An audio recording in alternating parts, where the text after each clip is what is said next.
بسم الله الرحمن الرحيم.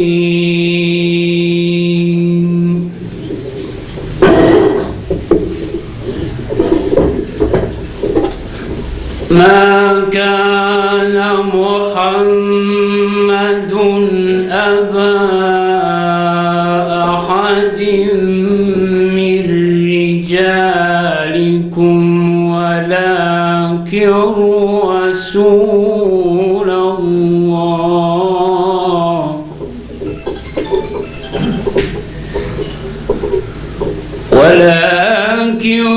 رسول الله وخاتم النبيين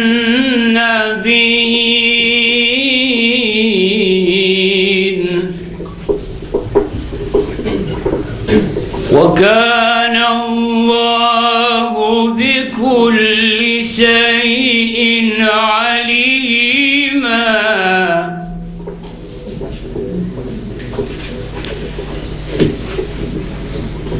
ما كان محمد أبا أحد من رجالكم ولكن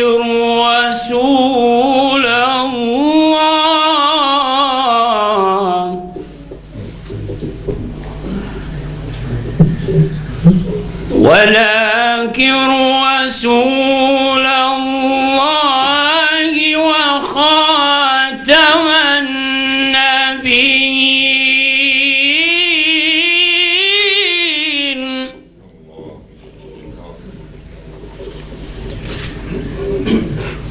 وكان الله بكل شيء عليما.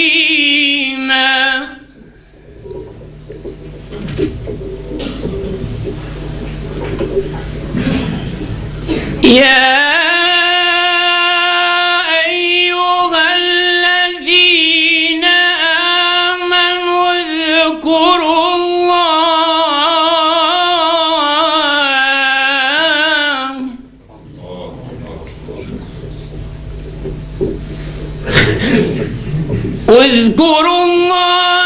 ذكرا كثيرا وسبحوه بكرة وأصيلا.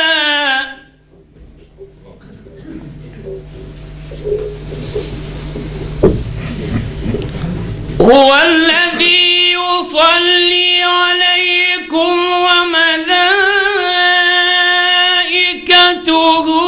ليخرجكم من الظلمات إلى النور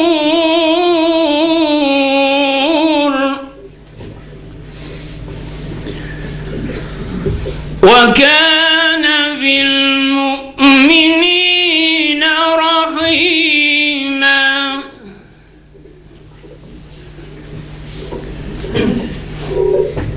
تحيتهم يوم يلقونه سلام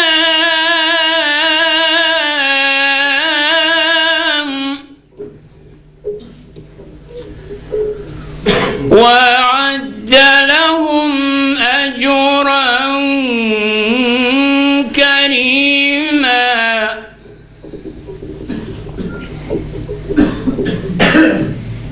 يا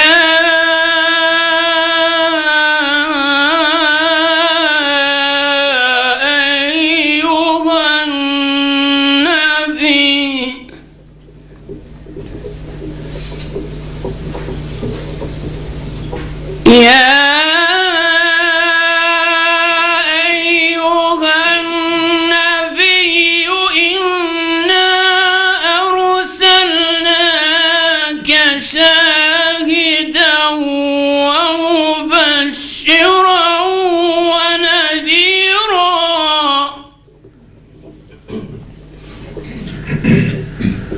وداعيا إلى الله بإذنه وسراجا منيرا. وبشر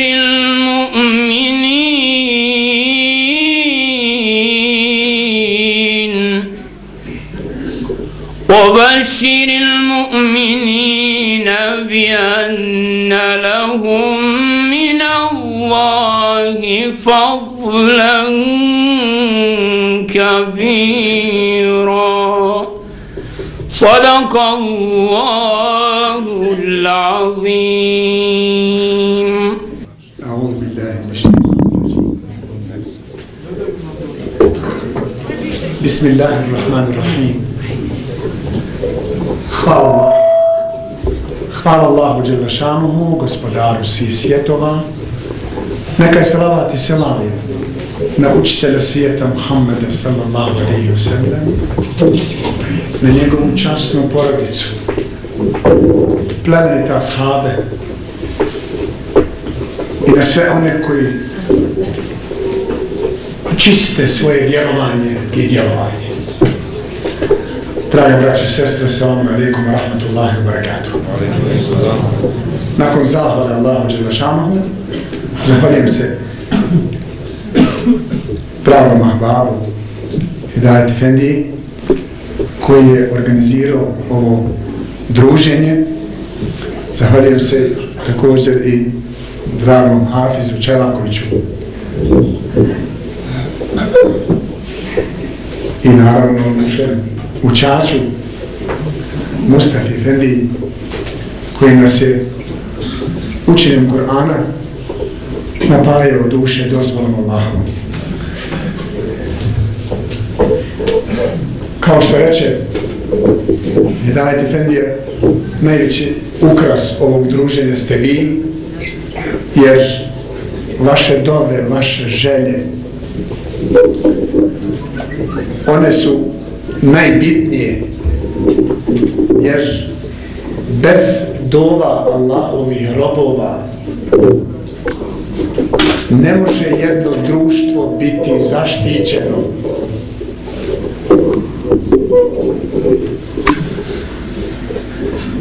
Ja se često nađem u situaciji da pogotovo starijim ljudima koji su prodeverali u životu svašta, pogotovo kroz kušnju koju smo prolazili, kažem im da mi uče dovu, da svima nama uče dovu, jer onaj ko saburi na kušnje, na belaje, Allah Đelešanuhu učini da njegova iskrenost, njegov namaz, njegov ibadet bude kao pancir kompletnoj zajednici. To ćemo vidjeti kasnije i u hadisu. Znajući da smo u jednoj zapravo specifičnoj situaciji kao zajednica u odnosu na ostale zajednice u svijetu, kada je u pitanju pristup vjerovanju, prateći historijske dokaze učenjaka uleme, koja je ovdje pečatirala praksu poslanika sallallahu alejhi ve sellem, koja je svojim saburom i prolazili kroz razne kušnje i belaje, oni su ostavili sjeme, posijali su sjeme ponosa, dostojanstva, iskrenosti i evo, pogotovo nakon ove kušnje, mi sada ubiremo plodove, dakle, toga posijanog i ukazana nam je ponovna šansa da malo napravimo ozbiljniji pristup životu, konkretno vjeri i slobodniji pristup, tako da nećemo imati opravdanje da kažemo da je neko drugi kriv što nismo se mogli posvetiti onom što Allah Đelešanuhu traži. Nećemo imati opravdanje da kažemo pa sistem je bio takav, komunizam i tako dalje. Evo prilike sada, Allah Đelešanuhu zna koliko će ona potrajati. ali prilika je toliko otvorena da se malo pokažemo, da malo otvorimo se i da svoju originalnost pronađemo kako bismo ostvarili ponos, dostojanstvo, sigurnost i put s kojim je Allah dželešanuhu zadovoljan. Prateći ono što se dešava u svijetu, obzirom da živimo inače u najavljenim predznacima kijametskog dana, gdje će fitneti biti veoma česti, i to nam ukazuje da treba što prije suočiti se sa onim zbog čega smo tu i da izvlačimo pouke i poruke iz Kur'ana koje su neopisivo žive za sva vremena, tako da niko neće imati opravdanje da kaže nisam ja to mogao naći, nisam znao da se snađem, ne znam kako da riješim problem, ili ne znam kako da izađem ili da izađemo iz krize. I ovo kao kolektiv nekada znamo da kažemo, znate kako je teško radi, teško da izađemo iz krize i tako dalje. Međutim, Allah dželešanu u Kur'anu često spominje primjere, događaje naroda prije, jer sve se isto dešava. Film je potpuno isti, samo su akteri, glumci, uloge su ljudi različite, a grijeh je isti, prokleti šejtan isti. 3 osnovna grijeha koji su izvor svih problema i sukoba isti su: pohlepa, umišljenost, oholost i zavist. Dakle, to su osnovni grijesi. Isti napadač. I sad je jako bitno da tu malo izvučemo pouku pa da vidimo možemo li pronaći metod kako da osmislimo život, kako da kolektiv nam bude bolji, zdraviji. Često znamo da se upuštamo u jednu vrstu pesimizma, u jednu vrstu komentara koji ne priliče vjerniku. Poput onoga, vidi kakvi smo, eto ko mi, vidi nas, pogleda nas da Bog sačuva gdje ide, kud nas ovo vodi, kud idemo grdne rane. I taj tekst mi se ne sviđa. Ono u smislu, gdje ideš? Ma ti ne smiješ da misliš negativno. Ti imaš sa radom da otvoriš polje, da odiše optimizam, da odiše lahkoća, da odiše ljepota, nur, da odiše stabilnost, čvrstoća, izdržljivost. Jer osvjedočili smo se u 21. vijeku, gdje su mnogi mislili da je nauka rješenje svih problema. Nije. Kako kaže profesor filozof Abdullah Šarčević, često ga spominje, živi još Allah da mu podari još više života, priznati filozof i na zapadu, posebno u Njemačkoj, jer piše na njemačkom, Bosanac. Između ostalog, kaže, nauka je nekada bila nada, a sada je postala pacijent. Znači, treba je liječiti, jer je zloupotrebljena, materializirana. Postala je artikal, da tako kaže. Sine, završi školu, Boga mi šta, od čega ćeš živjeti? Od čega ćeš živjeti? Mora završiti to, da ne izgubi posao. Mora magistrirati, doktorirati, da ne izgubi stolicu. Allahu ekber. Bez obzira i pored svega toga, opet je kriza prisutna tu. Nije mi čudo što ne može onaj ko nema vezu sa Allahom da nađe izlaz iz krize. Ali mi je nekako, ne da mi je jasno mi je, nego mi je žao kako vjernik može zapasti u takvu situaciju da nema, dakle, izlaza iz situacije u kojoj jeste. Znajući da je Rasulullah s.a.v. rekao, vjernikovo je stanje čudno. On unaprijed zna kako će izaći iz problema kad u njega upadne. Unaprijed. Kako će znati? Vidjet ćemo sad toliko izlaganja, inšallah. Evo nauke, evo znanje, evo tehnologije, evo industrije, evo nema, ide, jel da je u svijetu sad gore, ne znam u Bosni, a? Ne u svijetu. Međutim, vjerujte, u dubini duša je onaj vapaj, ima li izlaza iz krize? Da li je ta kriza moralna, duhovna? Eto, prešlo čak i finansijska da bude sad, džaba i tu, a? Zato Allah podsjeća robove da ne zapadnu u situaciju u kojoj su zapali oni koji su prije živjeli. A potpuno su iste situacije, rekao sam malo prije, samo su glumci drugačiji.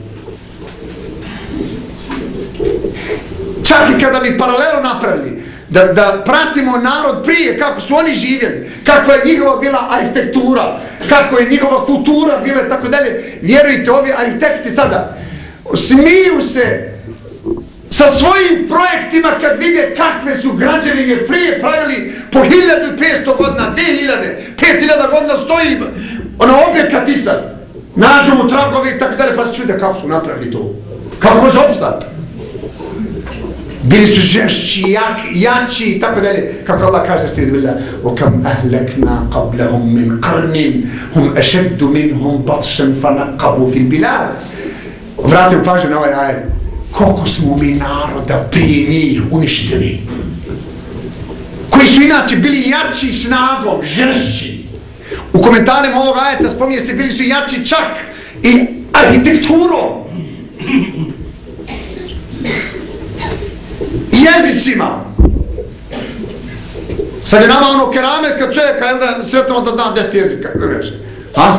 Ono, 5 jezika govori. A onda je bilo sasvim normalna stvar da govori 10-15 jezika, a mi sad nas su sakatili. Kaže Allah, posvetili su se oni dunjaluku, materializmu, misleći da je rješenje njegovih problema izlaz iz krize u kojoj su upali, dunjaluk, pare, znanje, opet nisu mogli izaći iz njega. فَنَقَّبُوا فِي الْبِلَادِ, odoše po svijetu da nađu rješenje svojih problema. I odoše da putuju, tamo, vam, od da vidim, mogu tamo naći neko rješenje. Od ovamo, bukvalan prijevod, proroviše zemlju da izađu iz krize u kojoj su upali. I vapa im je bio, kako Allah kaže, hel min mahis, hel min mahis, ima li izlaza? Ovako se govori. Ima li rješenja? Ima li da se kotarišem belaja? Ima li kako da se kotarišem sihira? I vidite sad ovo. Ovo upitnikom ste. Allah kaže da su oni govorili. Znači prešli su cijeli dunjaluk tragajući rješenja, nisu ga našli i onda su rekli ima li izlaza više, kako da se kotarišemo ovoga. I Allah sad kaže inne fi dhalika le zikra limen kana lehu qalbun au alqa sam'a wa huwa shahid. U tome, u ovom ajetu, u tom događaju kojom je opisana generacija prije, da su bili jači, učeni, znani i tako dalje, doveli sebe u situaciju da nema izlaza. I sad Allah kaže, u tome svemu pouku će primiti sljedeća trojica. Ili pouku će primiti onaj ko bude imao 3 ove osobine. Pa nekada se može naći osobina jedna kod jednog, pa jedna kod drugog, a druga kod nekog tamo drugog, treća i sva trojica da ima jednu. Ili sva trojica da se činjavaju inače jednu osobu. Zato je potreban džemat. Jer onda je bilo čeče u jednom alemu, jednom učenjaku, bilo je znanja, znate koliko. A sad moraš sabrati u cijeloj Bosni, da sabereš 12 predmeta, 13 predmeta i tako. Kaže Allah, pouku iz toga će primiti trojica. Prvi kaže onaj ko ima srce. Drugi, onaj ko pomno sluša. Treći, onaj ko je svjedok. Ovaj prvi, onaj ko ima srce. Ko je onaj ko ima srce? Svi mi imamo srce, da je to medicinsko, onaj kuca mašala, jel?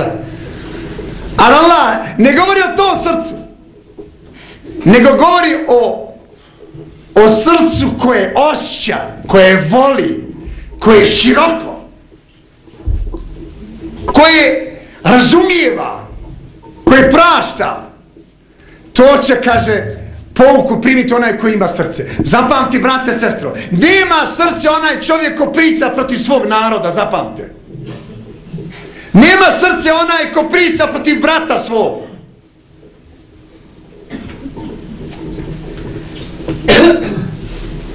Ima srce čovjeka, ali nema iskrenosti. Ono što nam najviše fali. Jel da baš nas razdire pravo kad se nađemo u situaciji da nađemo nekoga koja je neiskren prema nama, jel da? Pogotovo ako se to desi muslimanu, brate. Skontao sam da je neiskren, sram ga bilo, znaš šta mi je uradio, sram je bilo i tako dalje, izradio me, znači, sve sam očekivao, ali od nje nikad. A još klanja, redovno ide u džamiju, ima i ovoga, jel da? Eto, to ti dokaz, jel da tako završavaš bratom, sestrom, jel? Kada, brate, sestro, osjetiš nečiju neiskrenost, direktnu zadaću od Allaha imaš da ga blago, nježno za ruku uzmeš i uvedeš ga, povedeš ga u školu iskrenosti. A džaba mi živimo u doba gdje inače nema škole za iskrenost. Danas je nauka, znanje posvetilo se samo izgledu.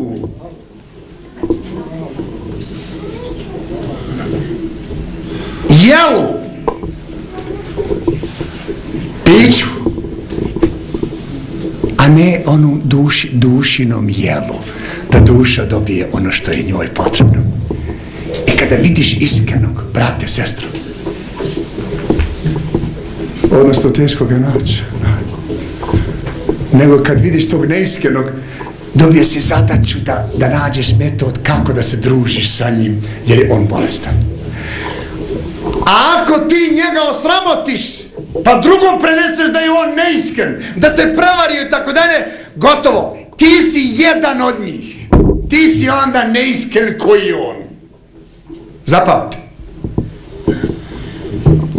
A ti ne možeš reći za sebe da si iskren, zapamti. Onaj ko kaže ja sam iskren, nek znate da je neiskren. Ti samo moraš imati želju iskrenu da postaneš iskren. To moraš reći. Jer ashabima, velikanima je trebalo 30 godina da pročiste iskrenost svoju. Nije teško. A kad hoćeš, ako ti je iskrena želja pa da kažeš ja iskreno želim da budem iskren, i onda ideš na kurs. Škola te iskrenosti, znate gdje je? Rasulullah sallam prenosi hadisi kudsiju da Allah dželešanuhu veli: iskrenost je moja tajna od mojih tajni. Smjestio sam je u srcu robova koje volim. Dakle, iskrenost je tajna. Kako ćeš naći to? Molite Allah dželešanuhu da te dovede iskreno. Da te dovede do njih. Sad ćemo bolje razumjeti ovaj hadis. Meni je olakšao, vjerujte, skroz nekako mi je lakše sad gledati insana i kad pogriješi prema meni, kad priča, kad provaljuje, kad napada, kad vrijeđa, kad ovo, nekako ga je lakše, nekako od vama. Hajmo da se družimo. Super, dobar ambijent, pravo, ostavi nekaj. Baš je lijepo. Pa što trebaš vidjeti, Bog te? Slušajte to. Ovaj hadis će meni i vama biti odgovor. Zbog čega se mi iznenađujemo kad sretnemo, naiđemo na brata, sestru, da imaju bolesti koje su inače neminovne, kroz koje moraju prolaziti. Rasulullah sallam kaže, Munziri bilježi ovaj hadis kome treba predajati, ja? Ide ovako. Sa tri osobine,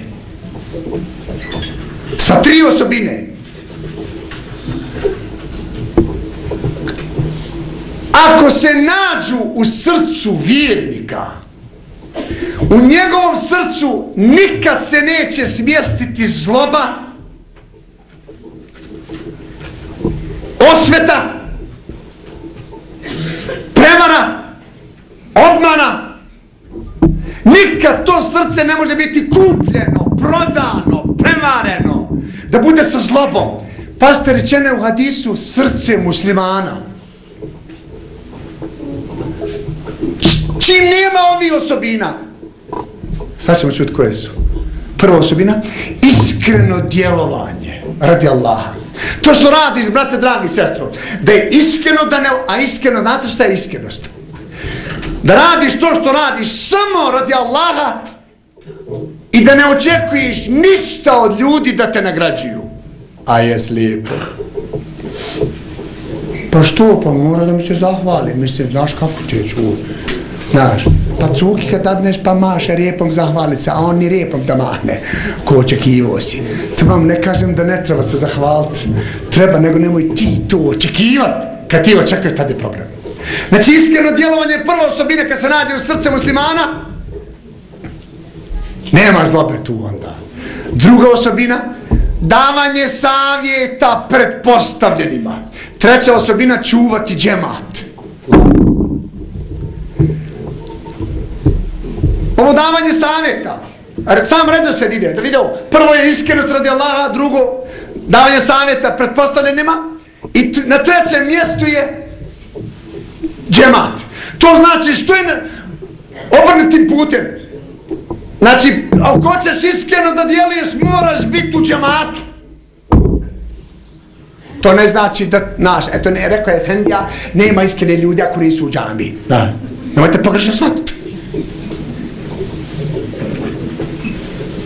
Nego u džematu imaš priliku da naučiš kako da savjet dadneš pretpostavljenima, a ne samo da pričaš kako ne rade dobro.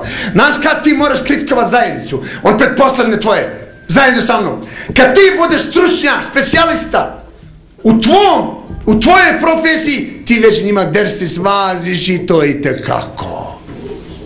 Jer ješ onda i da čeka da te ono odstačeš, iako mu ne nis drag, ali džava je, znaš, ono ide to.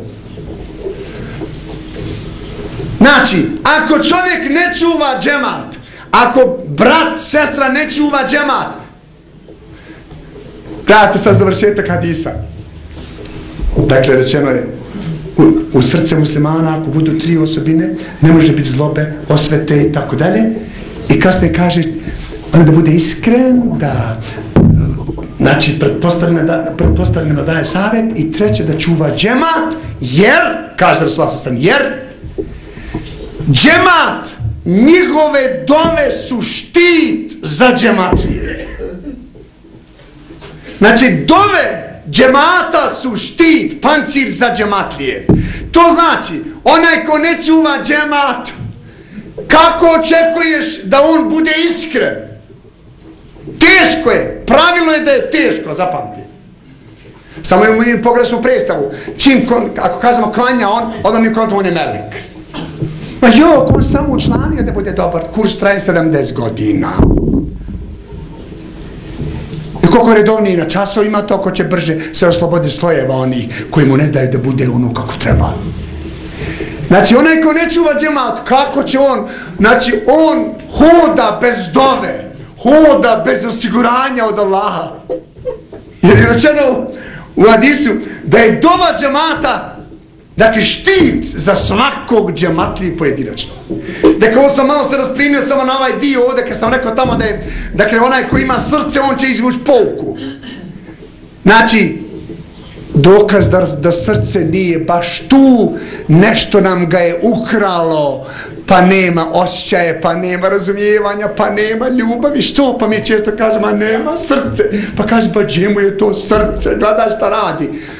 Pitaš se gdje, nekoga je ukrao, nešto ga je ukralo. Ne vodimo računa onome što je sada, što je aktualno, zato nas je ukralo, slobodno da kažem ovo virtualno što ga sad zovu. Ono je ukralo svašta nešta, svašta nešta je ukralo. Ukralo je, ukralo je i mnogo brakova. Ukralo je muža, ženu, djecu. To je to virtualno uradilo od nas. Ovo sam pričao, ponovit ću, subhanallah. Kaže, dolazi čovjek, hoće da se razvede, a 35 godina su u braku. Zašto, brate, što hoće da se razvedeš? Kaže, tek sam skonto ko mi je žena. Čuj ovo, 35 godina u braku i kada tek sam skonto ko mi je žena. Rekao, halali, i šta kad se razvedeš? I onda šta ćeš? Už se žen opet. Rekao, už opet, ono, žen opet, ženu. Kažu, pa ja. Sad treba onda i sa njom 35 godina pa da skontaš koje, jel' de? Nemoj to, brate moj. Ja onda rekao jedno pravilo. Svaka mačka isto mjauče. Svaki cuko isto laje. Mačku samo treba malo milkit, vidit ćeš kako će početi da prede. A cuku samo ga malo nahraniti, to kod njega malo, vidit će kako će čuvat kuću, ne da, tebe i tako dalje. Druga, time ću mašallah, hvala Allah, imaš 5 minuta. Kaže, druga osobina koja je potrebna da bi izašli iz krize, pojedinačna kriza ili kolektivna, zapamte. Jer bolest nije prepreka vjerniku da putuje dušom, da putuje dovom. Tamo u drugom hadisu kaže Rasul sallam, pomoć vama dolazi preko nejakih među vama. Vi opskrbu, pomoć dobijate preko nejakih među vama. Ko su ti nejaki? Slabići. Čak i siromašni tu ulaze. Oni koji su obespravljeni. Oni koji su sa nekom mahanom rođeni. Zbog njih tu su čak obespravljeni i oni koji su u dijaspori. Zapamtite. I oni su obespravljeni jer su otjerani od svojih domova. I oni potpadaju po hadisu nejakih. I sam se zbog tih nejakih obespravljenih Allah pomoć šalje zajednici. I ne, nikom tamo malo ima problem, odmah haos. Malo bolest nesta, gotova je.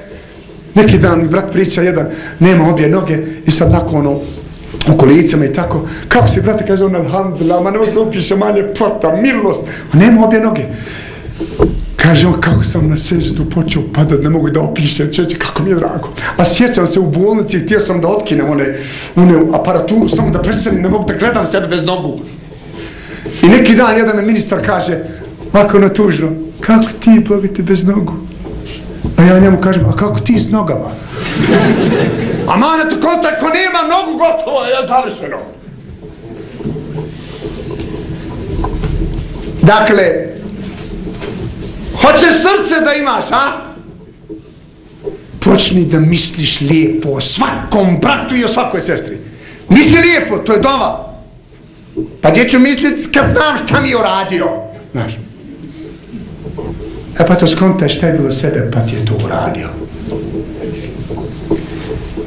Pouku će primiti ona ko ima srce, rekli smo ko ima srce. Druga osoba kaže, evo, elka sam'a, pouku će primiti onaj ko pomno sluša, ko pomno prati, evo ko što vi sad pratite pomno.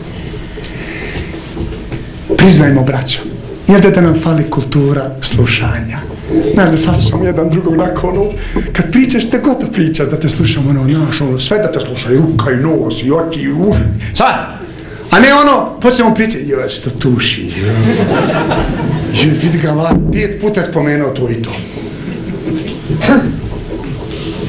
Tvoje je da ga slušaš, ako si ga slušao 5 puta istu stvar, a to si koristio kao taktiku da mu se približiš, da te zavoli radi Allaha, vidiš onda, ako je trajalo to što si ga slušao 15 minuta, kad ti budeš dobio dar od Allaha, taj dar treba da traje 5 minuta. Allah će ti dodati njegovih 10 minuta što si ga slušao. Pomno radi Allaha da se istrese, da se ispriča.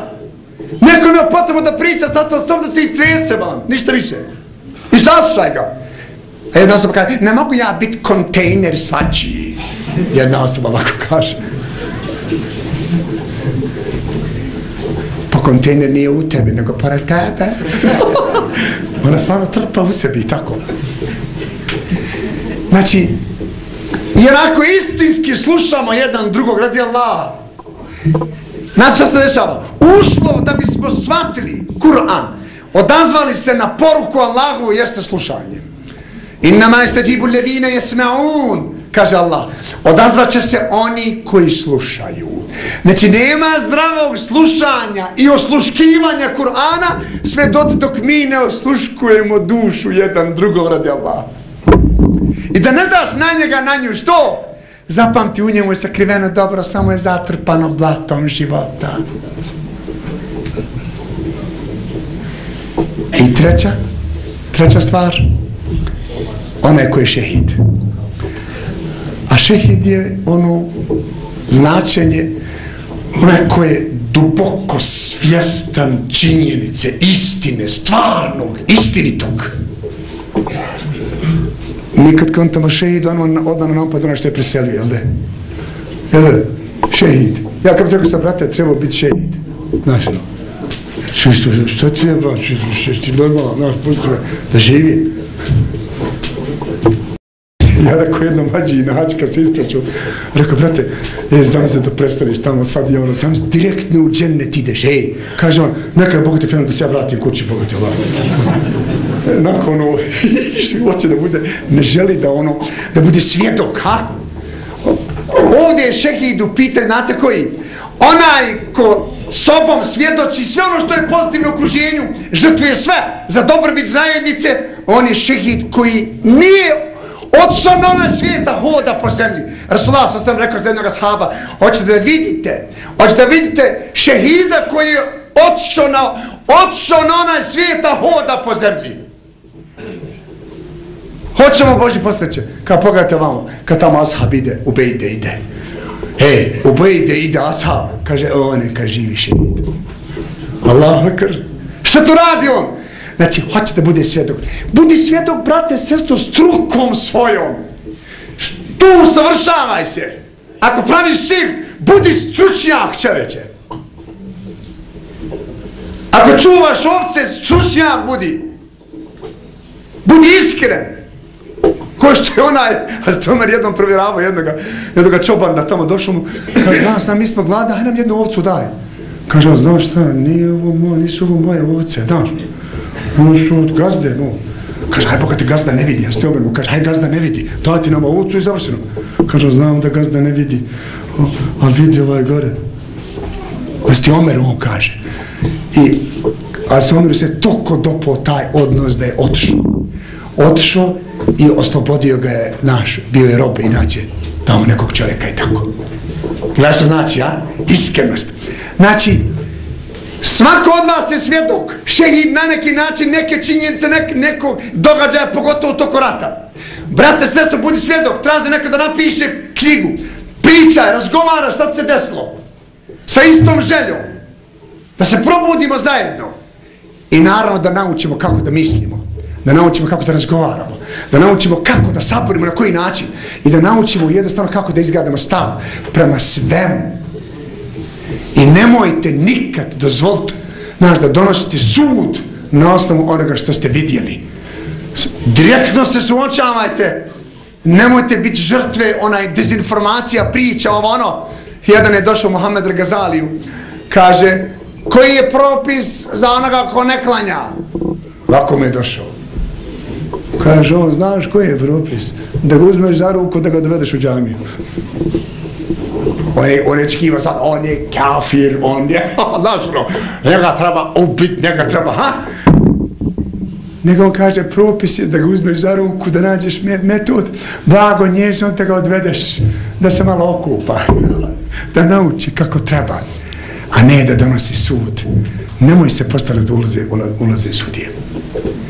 Braćo i sestre, meni je toliko drago što ste našli slobodnog vremena, a toliko mi je drago što je i moj ahbab, moj brat Hafiz Čelaković, što smo zajedno, ja ću ga zamoliti sad da i on se obrati, ja molim Allah da umnoži Čelakovića, inša Allah, i da dane hajrove i faro, ništa ljepše nema, neka čuješ, zapamte, kad čuješ neko čija riječ se čuje, moli Allaha da ojača ga, moli Allaha da napreduje, moli Allaha da ide.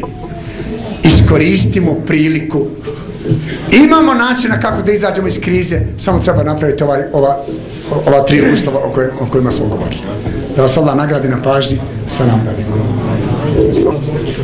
Rabbi šrah li sadri ve sir li emri, Rabbi audu bika min hemezati šejatin, ve audu bika Rabbi en jahdurun. Rabbena atina min ledunke rahmeh, wa hejje elena min amrina rešada, džemaatul muslimin, salamu alaikum. Kad sam ja polagao bosanski kod doktorice Nailije Valjevac, da spomenem tu veliku ženu, doktoricu bosanskog jezika, lingvistike, Prije mene bila jedna djevojka, ona priča ko da čita. Ja mislim da čita, kad sam se ja natkučio, zbilja ona napamet govori. I ja sad sa njom, kud rekao uđe sa njom, a ja sad posle nje, trebam i ja bosanski da polažem. Književnost. Ja velim baš ovako otvoreno, bila je Hazema, doktorica bosanskog, rekao, kud ja sa ovom djevojkom uđe? Kaže, što? Pa rekao, ovo sad moje pričanje će biti isto pura posle bureka. Kaže, kolega ima ocjena od 5 do 10, znači ne moram ja biti ko ona. I ja se raspričao, potrefilo me nešto, ono što ja znam dobro, Meša Selimović, Derviš i smrt, to sam 3 put čitao, ja se dobro raspričao i ona na kraju ustade, doktorica Naila, kaže, slušaj, i ovo je burek. I meni bilo drago. Evo da ne kažem sada će i ovo večeras, Allah zna, uglavnom ja respektujem Hafsa Bugarija kao Allahovog roba kome je Allah dao posebno, to je Božja blagodat. Ovaj mikrofon radi kamere, nije radi ovo je doli problem.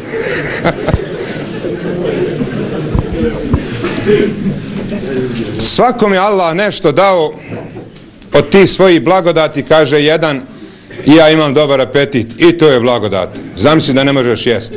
Pa svaki ima nešto, a Hafiz Bugari ima nešto posebno u sebi kao Božji dar. I on je kao magnet jedan što ovako privlači ovoliku broj ljudi, muslimana, muslimanki, vjernika i vjernica. I reći vam nešto, što je to? Jedan šejh, kad je ulazio u džamiju sa svojim učenikom, niko ju ni poselamio nije. I kad su izlazili, onda su počeli grliti i ljubiti šeha, ljubiti mu ruku, salame se, a ovaj učenik nikako mu nije u glavu, šta sad vi? Kad su ulazili ništa, kad izlaze salami, to je tako. Pa kaže, šejh Efendija, nije mi jasno šta je sad ovo. Kaže, slušaj, kad smo ulazili u džamiju, nismo ništa nudili, pa je tako svijet prema nam postupao. A sad kad izlazimo, nudili smo. A šta nudiš? Nudiš sebe, ljubav. I to ljudi osjećaju. Pa Hafiz Bugari ima to u sebi, tu energiju, tu ljepotu ljubavi koju nudi prema drugima. I on kad bi došao ovdje sam da sjedi da ga gledate, bilo vam fino. Jer je to ljepota duše koja isijava iz sebe, ono, volim vas. I to volim vas, ne trebaš čak ni kazati, to se osjeća. Sad kvantna fizika to dokazuje da ne trebaš ti ni ženi kazati. Vidi ona da li je voliš ili ti kad ženu pogledaš kad te osiće pogledom da Bog sačuva sve, ja sam joj nikad pitao da li te voli. Vidi se na njezinom pogledu koliko te želi ili voli. Evo, nas Bugari Hafiz voli, pa i mi njega volimo. To je najjače, a baš kao onda priča koju je njima Allah dao da nam ispriča to što ispriča. Pa eto, Hidajet Efendija je izrazio želju da se ja nađem ovdje večera zajedno kao predavač, iako jedan Efendija sa ovog kraja rekao, pa trošak je to, ne u smislu para, nego da se obojica trošimo ovdje na jednom mjestu, ali eto, tako je to. Zamislio Hidajet Efendija, tako to je Allah htio, pa eto da se i njemu, pored zahvala Allahu, zahvalim kao organizatoru ovoga i njegovom ili njegovim sponzorima koji su učestvovali u svemu ovome. I ovome vlasniku ove sale koji je dozvolio da se večeras u ovako velikom broju ovdje okupimo. Ovo je jedan spektakl, jedan doživljaj za ovaj kraj ovdje Han Bili. Ja posle Hafza Bugara ne bi puno, nego sa jednim ajetom, hadisom i izrekom da to bude ovako upakovano i da recimo zapamtite kao što mnogo pamtimo viceva, pjesama. Sve zavisi šta nas interesuje, to i pamtimo. Večera smo rekli gore kod Loze u njegovoj gori kafani, njegovom gori restoranu, kad je jedan neko s nekim išao i onako gužvi galami, on čuje kako cvrčak cvrči u zemlji. I pa mu kaže, čuješ li ti ovog cvrčka? Kakav cvrčak, gdje će to čuš? Šta njega briga što cvrčak cvrči? Ali ovo je čuje, jer njega interesuje ovako neke sitnice, ovako čudni doživljaj, događaj. Ali kad je negdje neki novčić, neki bacio pare, pa ispala para, on kaže, šta ono zveknu? A on čuo to, kako si ti čuo kad para ispadne, pa to njega interesuje. Svak čuje ono što ga interesuje i pamti ono što njemu godi otprilike. Pa evo ja bi pokušao ono šta bi mi volili kroz jedan ajet, znate šta bi mi volili? Da nam je fino ovdje na svijetu i da je na ahiretu nam bude fino. Jel da bi to najviše volili? Pa bi sigurno. Pa evo ja ću ponuditi jedan recept iz Kur'ana gdje Allah garantuje lijep život i na ovom i na onom svijetu. A to bi mi otprilike željeli svi. Da fino živimo ovdje, a da na ahiretu nam bude lijepo. Da i tam zaradimo nagradu i džennet. Evo ajeta. Se izbila 14. džuzu. Sura Nahl, gdje Allah dželešanu kaže se izbila men amila salihan min zekirin au untha. Ko čini dobro, bio muško ili žensko. Ovdje baš Allah spominje ekstra i muško žensko. Ne ide sam govori o vjernice. Ovdje kaže specifično da ne bi se žene osjećale ono kao odbačenima. Ko čini dobro, bio muško ili žensko. Ali ima jedan samo uvjet. Vahova mu'min. A vjernik je, ne musliman. Musliman je nešto čudno. Drugačije, nije čudno, nego drugačije od vjernika. Vjernik je primjer čudan. Musliman je onaj koji se pokorio, a može se i lažno pokoravati. 80 munafika, nazovi muslimana, je klanjalo za pejgamberom. Nisu se bojali kao munafici da i ne bi Bog prozvao, opet su dolazili, klanjali su za njih. To su muslimani koji klanjaju. Vidiš javno da klanja, to je musliman. Ali ko je vjernik? Samo Allah zna. I ovdje je sad problem, kogod je vjernik, bit će mu dobro i ovdje i na ahiretu. Vela neći jedna međerom behsanima kanu jamalu. A na ahiretu ćemo još većom nagradom dati. Zato što su mu'mini. A potvrda da bi ovo vidjeli ćemo kroz hadis protumačiti, gdje alejselam kaže u predaji kako zaraditi džennet. Ko je vjernik? Pa kaže ovako, ja ne bi duljio posle Hafza Bugarija. Kaže, nećete u džennet dok ne budete vjerovali. Znači, uslov za džennet je vjera. Moraš da vjeruješ u džennet. Ne da imaš informaciju, ima džennet. Nego da si ubijeđen, emene ju'minu, znači biti siguran u to. A onaj ko je siguran, da on nema sumnje. Ashabi su bili mu'mini u džennet. U smislu da su vjerovali, 100% su bili ubijeđeni za džennet. I zato su sve davali. Kad je jednom rekao alejselam da će dobiti džennet ako pogine kao šehid, on je neko što hurmi imao, jeo. Kad je nema vremena kad ovo pojesti, idem ja da poginim. I odmah ošli poginu. A nije ni jednog vakta klanju. Ali je vjerovao pejgamberu da džennet postoji. Mi imamo informaciju da džennet postoji. Kad bi mi vjerovali pravo, bili ubijeđeni u džennet, onda mi sve ulagali za džennet. Ashabi su zlato, srebro, sve davali, sve za džennet. Kad njima pejgamber, to im je bila najveća titula. Nisu tražili položaje velike, nego su samo pitali, ja Resulallah, šta da radim da zaradim džennet? Znači njima je bilo baš stalo do dženneta. Mislim kad bi mi bili ubijeđeni da džennet stvarno postoji, ne da ga vidimo, kad bi ga vidjeli onda bi svi pomrli. Ne bi niko više želio živjeti na dunjalku. Sve bi pomrlo. Čak i sežda kad bi se plaćala, kaže, niko ne bi uspravo hodao, sve bi bilo na zemlji. To je keš, kad bi bio keš. Ali kad bi mi vjerovali da stvarno, mi znamo, imamo informaciju, ali jedno je biti vjerovati u to kao što je onaj čoban hođ vjerovu. Jedno ja što vama govorim, možda ti bolje prihvatiti nek ja. Pa je hođa govorio ko bismilom, ko bismili vjeruje. Kad proučiš bismilu, pogodi moraš ići. Jedan čoban tu, on tu ne laže hođa, on je bez politike i posle džume odmah tu bila rijeka jedna. Odmah krenuo bismillah i priko vode i nije ni propu. Kad se okrenuo, vidi Efendija ne ide. Hajde, kaže Efendija i ti, kaže neka ja ću na most. Znači, ne mora znači da hođa je ubijeđen, on sam kaže kako treba. Pa je vrlo važno da i mi, kome Allah dadne da bude siguran u to. To je vjernik. Vjernik je siguran. Jedno je vjerovati u Boga, a drugo je vjerovati Bogu. Ja često, više mene, ja se borim. Više vjerujem često šejtanu nego Bogu. Vi ste rekli, gdje je to moguće? Jest moguće. I mi često nas više pravi budalama. I čitav život nas pravi budalama, a ništa ne ima. I opet nas vara. Šta šejtan ima? Haj kažete. Nema moći, nema bogatstva, nema ništa. Nema veće fukare od šejtana. A čitav naš život mlati budalama pravi. Allah ima sve i on obećava. I kad daješ na Sergiju, uvijek ti šejtan dadne što si dao, toliko mogo smanjiti, što si ikako dao. I stalno to ćeš što ti prigovarat, spominjat koliko si halalo sam dao. Ja to često navodim primjer. Evo sad ti kažeš, idem, evo daću 50 maraka na Sergiju. Nekoga on stira i na 20, i na 10, i na marku dok dođe do kutije, odmah ga stira. Ali ima neko će kazati, ne šejtane, ja ću dati 50, nešto ni dirat. On radi svoj posao. Ovdje ti koliko vjeriš sad Bog da će Allah vratiti. Ali šta će kazati? Da kad budeš izlazio, nek narod vidi da si 50 dao. Nek ne ostane tajna. Znaš ti da Bog zna, nek malo i narod priča da si ti dosta dao. On radi svoj posao. Varate stalno. Tako si uspio i sakrit, pa si ti to ovako gurno da se baš ne vidi. Eto, nije se tu saznao. Neće šejtan odustati, on će čekat dalje, pa ćeš ti nekad negdje ispričat, eto, halalo sam, dao sam ja 50. Samo nek se zna. Ali ovdje je problem kako nas ubjeđuje u nešto, a znamo da on nema ništa. Ovdje je problem to da smo mu'mini. I zato je rečeno, nećete u džennet dok ne budete vjerovali. Kad bi mi zbilja bili svjesni dženneta, ne mi smo čuli ljepote dženneta, ali ne voli niko umrt. I ne samo što ne volimo umrt, slabo mi radimo za džennet.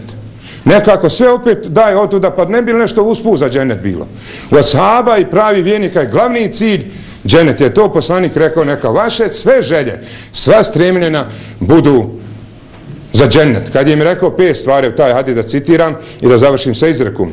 Kada im je rekao, a da, nisam ovaj hadis završio, da se, ne, imam veliko mož zabrava. Kaže, a šta dalje kaže? Nećete vjerovat dok se ne budete voljeli. Pazite, prvi uslov, nećete u džennet dok ne budete vjerovali. Vjera je uslov za džennet. Sigurnost. A drugo, da bi vjerovao moraš voliti. Jer ne možeš vjerovat bez ljubavi. Ljubav je uslov, jer nas je Allah stvorio iz ljubavi. Ljubav je energija koja te nosi i želja. Kako su ashabi sa željom željeli džennet? Sad ibn Muaz umire i pitaju ga kako se osjećaš. Kad ja osjećam miris dženneta. Još nije ni umro, ni preselio, on već miris dženneta osjeća. Toliko su oni željeli džennet. Nama treba ta želja i ta ljepota ljubavi. Onaj ko misli da vjeruje, a pun je mržnji, on je musliman. On ne vjeruje. Jer Resul je sam rekao, el mu'minu lejse bi hukud. Vjernik nije ko mrzi. Znači, ako u tebi ima mržnji, onda nisi vjernik. Jesi ti musliman? Možda ćeš ti doći do dženeta. Kogod je musliman, uće u dženet. Neće musliman, nijedan musliman neće vječno džehennem ostati. Svi će muslimanu u dženet. Ali da bi išao odmah u dženet bez džehennema, moraš biti vjernik. A da bi bio vjernik, moraš imati ljubav. Pa čak Allah za kafire kaže nekad da ih mrzi, nego kaže da ih ne voli. Nije isto ne voliti mrziti. Fa inna Allah la yuhibbul kafirin. Allah ne voli kafire.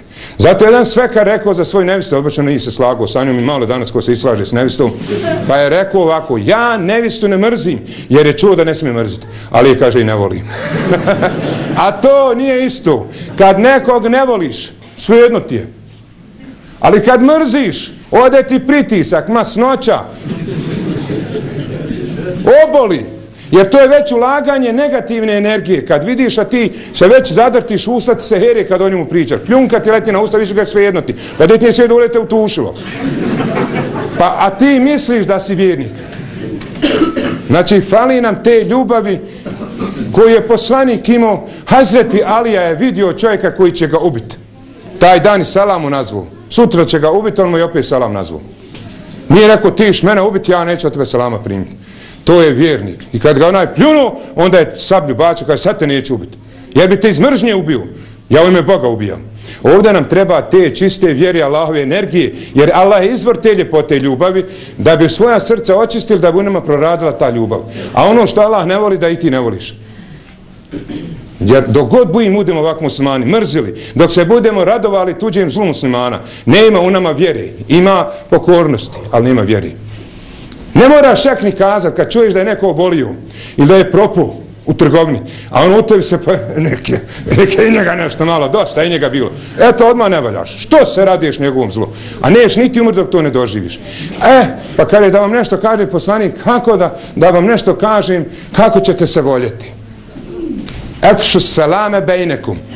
Nije rekao nazivajte selam, nego širite tu ljepotu ljubavi. Jer je selam spas i ljepota. I mene kao vjernika, ako sam vjernik, Allah zna jesam li vjernik, kad ja selam nazovim, to znači širim ljubav, ja te volim, ja ti ne želim zlo, ja ti želim dobro.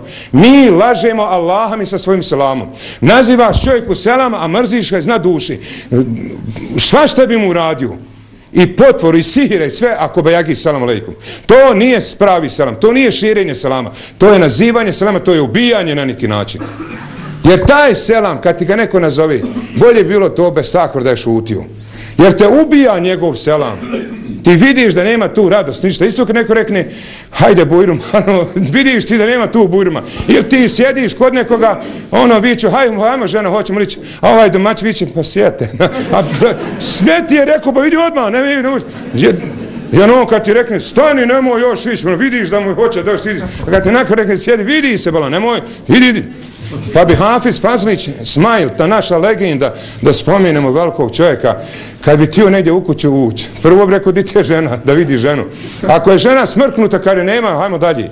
Pa bi se žene nazor smijale, veri, ako se Hafiz vrati, pričat će se, nije joj Hafiz, ti je u kuću smrknuta.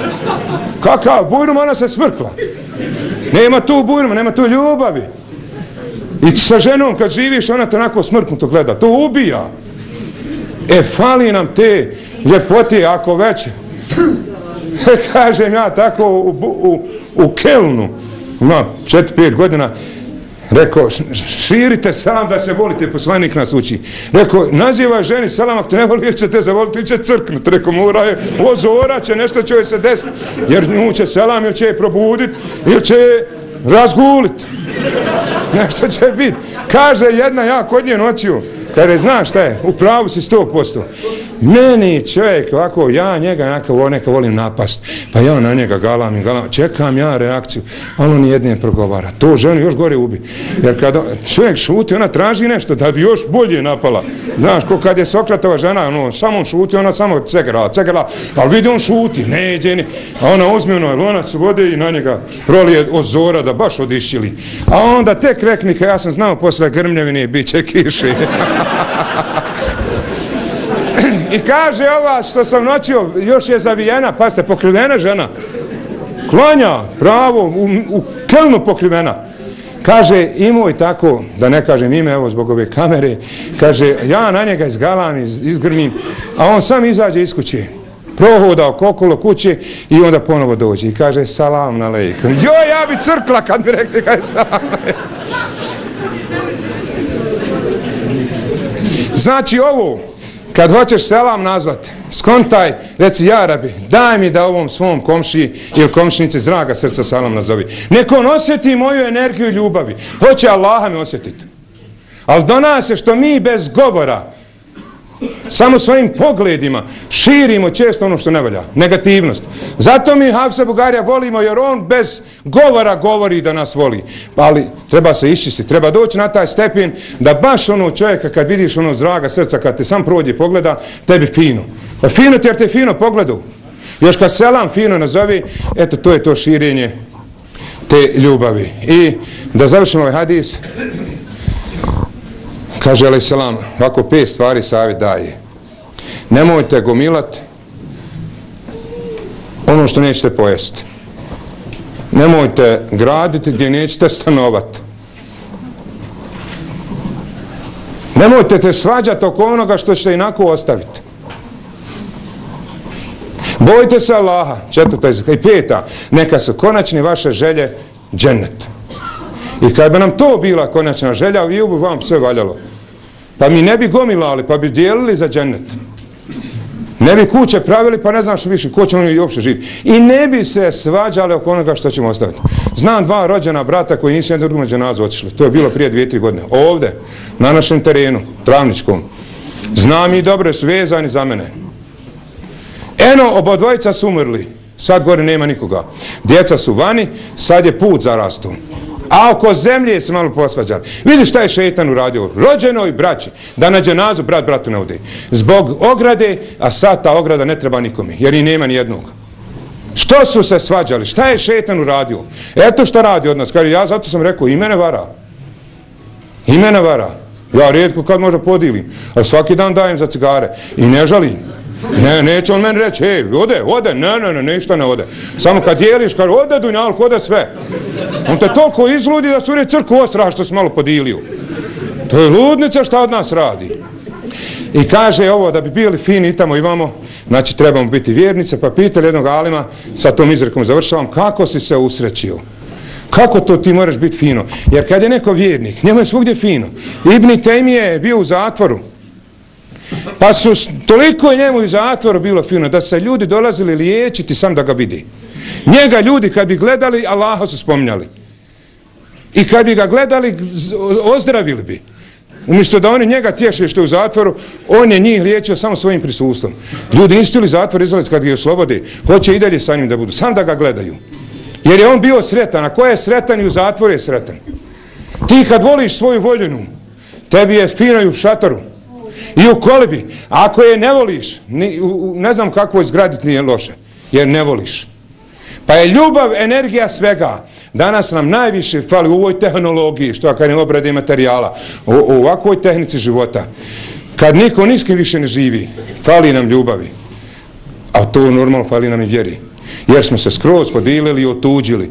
I u svojoj vlastitoj kući, ako je žena na kompjuteru i tamo na Facebooku, vidim neke osobe koje stalno nešto lajkaju, objavljuju i tako dalje. Ja ne znam kad s čovjekom ima posla, kad sa dicom. Dica su u svom svijetu i oni imaju mobitele, imaju oni internet. Ovdje je niko ni s kim. Fali nam ove vjere, ljubavi, života uživo, pa i ovako ovi susreti budu bar malo da nas ojačaju. Pa kaže kako je se usrećio, evo da vam te 4 momenta njegova kažem. Da li se išta ovo sve mogli povezati, valjda se mogli skontati, ko je vjernik dobit će i dunjaluk i ahiret. Pa kaže ovako ja sebe pokušavam u to da ubijedim. Kako da budem sretan u ovom haosu, da mi bude fino? Pa kaže prvo, ja sam sretan zbog 4 stvari. Bar ovo zapamtite. Prvo, ne sekiram se za nafaku jer mi je Allah odredio nafaku. Evo sad smo rekli, Hafiz Bugari govorio, trebaš završiti fakultet da bi se zaposlio. Ne mora značiti. Ima ljudi koji imaju srednju školu, svi ovi biznismeni većina i nemaju fakultete. A uspješno radi, imaju milijone.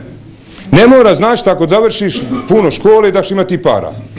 Ali neš povećati ni smanjiti ništa, nego ono što ti je Bog propisao. Treba raditi. Treba raditi.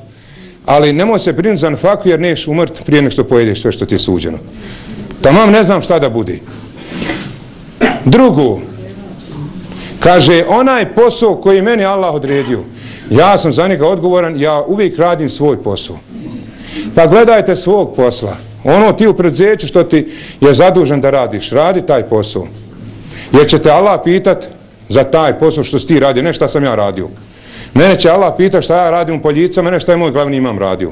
Ni moj muftija. Muftiju će pitati do Tešnja doli. Od Zenice do Tešnja njegov terin. A moj je terin sam džemat Poljice.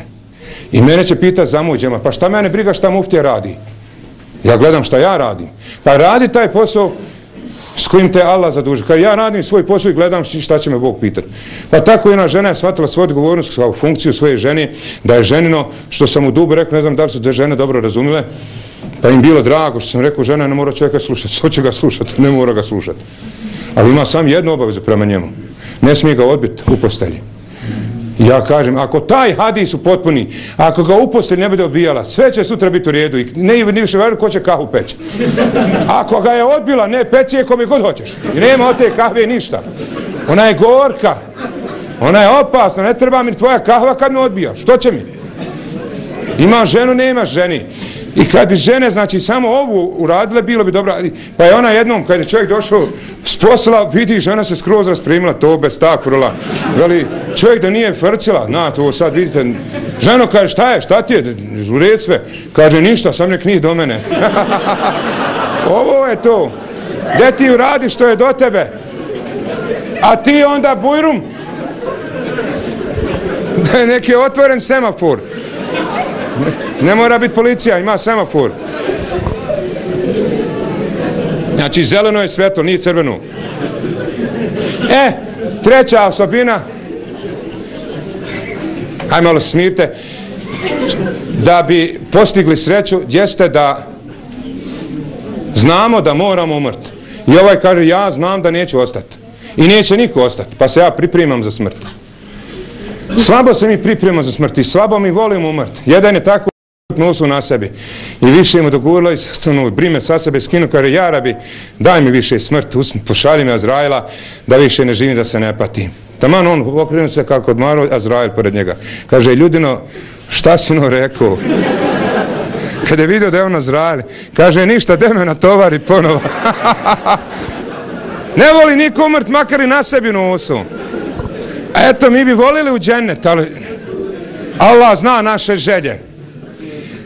I četvrto, najvažnije od svega ovih osobina jeste, kaže ovaj alim Hatim al-Asam, znam da me Allah vidi gdje god se nalazim. Ovo je najjače vjerovanje. To je taj ihsan kako se uči u mektebu. I ne merem se od Allaha nigdje sakriti. Pa budite malo pobožni u kući kad ste sami. Znajte da vas Allah vidi. Evo sad recimo zima, pa mi muškarci uvijek gaće obučemo svakakve. Pa nemoj u gaćama klanjati obuci pantole, Allah te vidi. Pa ljep si i ženi kad obučeš pantole onim gaćama. Malo i da se ženi da Allaha svidiš.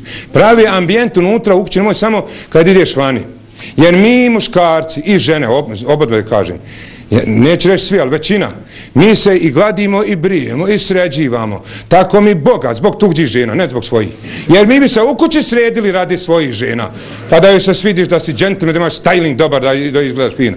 Isto tako žene se cifraju, šminkaju kad idu vani.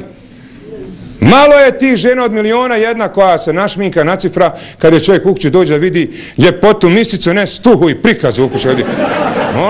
Ona trenerka na njoj ko na Ofingeru visi. Ne mene se našmigat na nju, moraš odmah ići nazad, negdje trašiš. To je problem, pa da jednom nek se žena opremi radi čovjeka, da rekne, ja rabi, ovo je radi tebe, da se svidim svom čovjeku, tada ćemo napraviti ambijent unutra, pa će nam u kućama biti smiraj, sekina, a ne haos. A haos, znate što znači haos na njemački? Kuća. Pa su u našim kućama je zbilja haos. Pa da ne bude haos, ne bude smira, a bit će ako budemo vjernici. Ne muslimani, nego vjernici. I vjernik onda fino nije više važna kakva je kuća. Ni koliko je velika kuća. Ni šta ima u kući. Važna ovaj sekina, da li ima ovaj smiraj. Pa kaže, moraš kupiti dobru kuću, a ne smiraj. Moraš kupiti dobar krevet, ali ne i spavanje dobro. Moraš kupiti dobru hranu, ne i apetit. I tako dalje. I kaže 10 recepata za sreću, pa ovako da li sam sinoć sam pokušao da vidim koliko mogu još pamtiti na pamet u ovim godinama.